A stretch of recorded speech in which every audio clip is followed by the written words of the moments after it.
తోటి అప్పటికైనా కానీ కూడా వాళ్ళకి లాస్ట్ టైం ఇచ్చి మొత్తం ఖాళీ చేపించి వాళ్ళ ఇల్లు అక్కడ దాంట్లో లేదు. వాళ్ళ ఇల్లు అక్కడ చాలా ఇల్లు కూడా ఉన్నాయి. మీరు కుకట్పల్లి చెరువు దగ్గర మీరు చూస్తే ఎఫ్టీఏలో చాలా ఇల్లులు ఉన్నాయి. దేన్ని టచ్ చేయలేదు.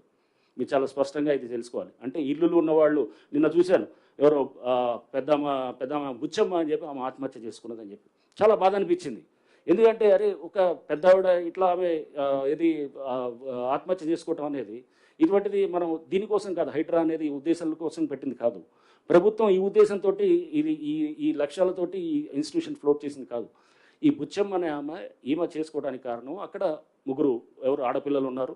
ఇద్దరికేమో G+1 హౌసెస్ ఇచ్చారు, ఇంకొకరికి చిన్న ఒక ఖాళీ ప్లాట్ ఇచ్చారు. ఇచ్చిన తర్వాత ఇవన్నీ కూడా బఫర్ జోన్లో వస్తాయి, వాటిని జోలికి మేము వెళ్ళట్లేదు. కానీ ఎవరో అక్కడ ఏమంటారు మాట్లాడేవాళ్ళు ఆ భయాన్ని చూపిస్తూ ఆందోళన చూపిస్తూ హైడ్రా అనేది ఒక బూచిగా చూపించడం అనేది కూడా ఇదైంది. హైడ్రా అనేది ఒక బూచియో లేకపోతే ఒక ఇది ఇందాక చెప్తున్నట్టు ఒక గ్రేహౌన్స్ దాకా వెళ్ళి చేసేది కాదు. హైడ్రా అంటే ఒక భరోసా అనేది గుర్తుపెట్టుకోవాలి.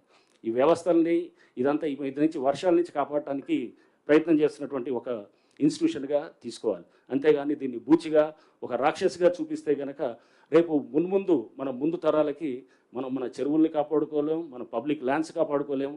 ఎందుకంటే ఇట్లాంటి ప్రయత్నం దేశంలో ఎవరు చేయలేదు. కేవలం ప్రభుత్వం చేసినప్పుడు ఈ ప్రభుత్వం యొక్క ఒక మంచి సంకల్పంతో ఇది చేసినప్పుడు ముఖ్యమంత్రి గారు చాలా స్పష్టంగా చెప్పారు, దీన్ని మనం చాలా జాగ్రత్తగా నోటీసులు ఇవ్వాల్సిన అవసరం లేదు. వాటర్ బాడీస్లో కనుక స్ట్రక్చర్స్ ఉంటే కనుక నోటీసులు ఇవ్వాల్సిన అవసరం లేదు. అయినా కానీ కూడా వాళ్ళకి ముందుగా చెప్తున్నాం, చెప్పేసి వాళ్ళకి ముందుగా నోటీసులు ఇచ్చి వాళ్ళకి అందరికీ కూడా చాలా స్పష్టంగా క్లియర్గా చెప్తున్నాం, మీరు ఇదిగో ఇదని చెప్పి.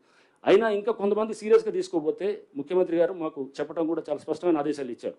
చిన్నవాళ్ళు, పేదవాళ్ళు, లోవర్ మిడిల్ సెగ్మెంట్ ఉంటే కనుక వాళ్ళు ఎవరికి కూడా మనకి సఫిషియెంట్ టైం ఇస్తాం. ఒకవేళ కనుక మనకి వాళ్ళు టైం ఇచ్చిన తర్వాత కూడా వాళ్ళు చేయలేదనుకోండి, ఇంకో 2 రోజులు ఇద్దాం, పోయేదేం లేదు.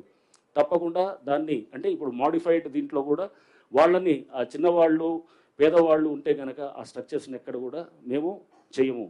అది వాళ్ళకి కావాల్సిన సఫిషియెంట్ టైం ఇస్తాం. సఫిషియెంట్ టైం ఇచ్చి వాళ్ళని వెకేట్ చేసుకునే దానికి కూడా వాళ్ళకి మేమంతా కూడా అక్కడ వాళ్ళకి ఆ పరిస్థితులు వచ్చేటటువంటిగా ఫెసిలిటేట్ చేస్తామని కూడా మేము చెప్తున్నాం.